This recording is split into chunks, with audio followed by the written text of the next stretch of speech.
ఒక సనత్ నగర్ మాజీ ప్రజాప్రతినిధిగా నా నియోజకవర్గంలో నేను ఒకప్పుడు రిప్రజెంట్ చేసినటువంటి నియోజకవర్గంలో ఒక స్టూడెంట్స్కి వ్యతిరేకమైనటువంటి ఒక నిర్ణయాన్ని 15వ తేదీ నాడు ఈ ప్రభుత్వం ప్రకటించడం జరిగింది.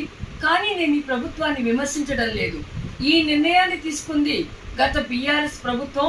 కానీ దానిని ముఖ్యమంత్రి గారి దృష్టికి తీసుకురాకుండా కింద ఉన్నటువంటి అధికారులంతా కూడా తమ స్వార్థానికి వినియోగించుకున్నారు కనుక ప్రభుత్వ దృష్టికి దీన్ని తీసుకురావాలనుకుంటున్నా.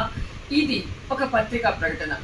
ఐటీఐ సనత్నగర్లో ఉన్నదాన్ని మల్లేపల్లికి తరలిస్తున్నాం అని 9 నెలల నాటి ప్రకటించారు. అక్కడ లీజ్ హోల్డర్స్ ఖతమైందన్నారు. లీజు వ్యక్తులు ఎవరో తెలియదన్నారు. తర్వాత ఇదే విషయాన్ని మా తెలుగుదేశం పార్టీకి సంబంధించినటువంటి విద్యార్థి విభాగం సమాచార హక్కు కింద ప్రశ్నిస్తే వారికి ఇచ్చిన సమాధానం ఇలాంటి ప్రతిపాదన ఏది కూడా ప్రభుత్వం ముందు లేదు, మేము దీన్ని